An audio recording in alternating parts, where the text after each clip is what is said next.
Okay, if you're planning to go for an MBA and you do not want to give any GMATs, any GRE, any CAT exam, then this video is for you, because in this video I'll be talking about the best MBA colleges that give you admission without an entrance test. But as a brother, I have a moral obligation to tell you that any college that is giving you admission without an entrance test is not the best college. And as a student, you should be applying to only best MBA colleges. Otherwise, what's the sense of doing an MBA? I mean, there was an employability survey report which stated that 94% of the MBAs are not at all employable. So if you're looking at those MBAs, please stop watching this video. I mean, no, please do watch this video, because I'm recommending some good colleges in this video. But do not go to any such college which is giving you an MBA and that MBA is not that worth it. So in this video, I'll also be talking about the employability, the number of people who are getting employed from the university, but also keep in mind, take it with a pinch of salt, because when I talk about employability, some of these colleges fudge the numbers. So take that with a pinch of salt. Without further ado, let's directly jump into it.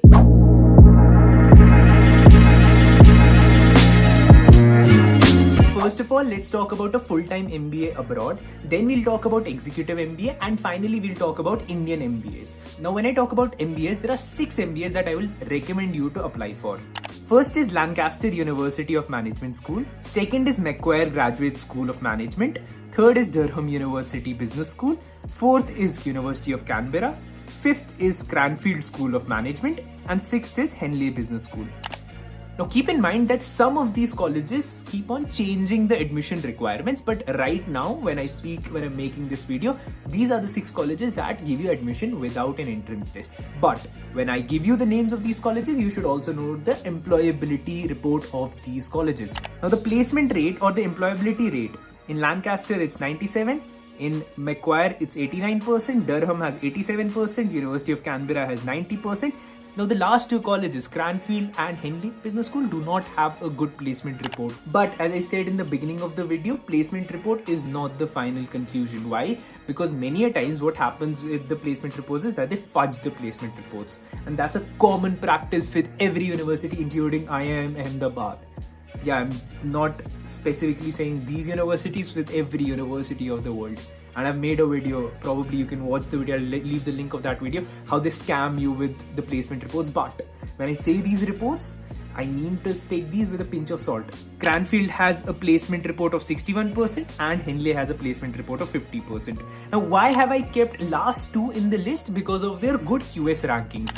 Cranfield has a QS ranking of 6th in UK, and Henley has a 101 QS ranking across the entire world. And for the rest, University of Canberra has 511 QS ranking, Durham has a 30th QS ranking in UK, Macquarie has 95th QS ranking, Lancaster has a ranking of 43rd in Europe and 10th in UK.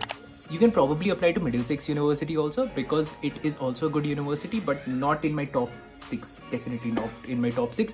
And with regards to scholarships, these universities also give out some scholarships. So Lancaster has a mostly merit-based scholarship for high-achieving students. Macquarie does not have many scholarships. Durham has a very interesting scholarship of 17,500 GBP. Canberra gives scholarships, 25% tuition fees, and they have a few more options going on. Cranfield also has a 50% scholarship for alumni connections and a 10,000 GBP scholarship for other students. And finally, Henley also has a scholarship of 10,000 GBP. Now I'll also show you guys the admissions requirement. So you can pause this video and see the entire admissions requirement. So for first, Lancaster University, you need to have an IELTS of 6.5. Also, your grades should be above 7 and you need to have a 3 years work experience. Apart from all of that, you also need to clear the interview. So the admissions requirement for Lancaster is not that bad, honestly, and that gives me some sort of confidence. But having said that, any university that is accepting you without an entrance test, I'll just be a bit skeptical. Second, Macquarie, it has a very simple admissions requirement of at least 60 to 65% in your undergraduate and a 7 on your IELTS. So yeah, that's low. The admission barrier here is low. Third is Durham, which is very much similar to Macquarie. They, on the other hand, just want a 7 on IELTS and a 70% in your undergraduate. So the admission requirement is slightly higher here, But at the same time, obviously all these universities are going to take an interview as well, and most probably a group discussion as well. West Canberra has more or less the same requirements. Cranfield on the other hand sometimes goes ahead and conducts its own exam. They have their own portal, they conduct an exam if they feel like they need to take an exam. But on the other side, if you have like amazing GPAs, most probably you can skip that exam as well. So that's with regards to Cranfield.